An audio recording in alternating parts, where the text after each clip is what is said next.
பெண்கள், குழந்தைகள் மற்றும் முதியோருக்கென தனி இலாக்கா உருவாக்கப்படும். அந்த இலாக்கா எனது நேரடி கட்டுப்பாட்டிலும் கண்காணிப்பிலும் இருக்கும். 30 வயது வரை உள்ள அனைத்து குடும்ப தலைவிகளுக்கும் மாதம் 2500 ரூபாய் ஒவ்வொரு குடும்பத்திற்கும் வருடத்திற்கு 6 கேஸ் சிலிண்டர்கள் கட்டணமின்றி வழங்கப்படும். அதற்காகவே நம் தங்கைகளின் திருமணத்திற்காக 8 கிராம், அதாவது 1 பவுன்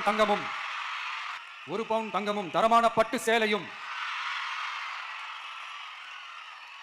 தாய் வீட்டில் இருந்து அண்ணன் சீராக அளிக்கப்படும்.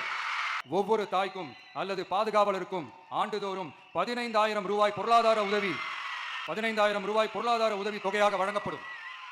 அரசு போக்குவரத்தின் அனைத்து பேருந்துகளிலும் பயணிக்கும் வகையில் உத்தரவிடப்படும்.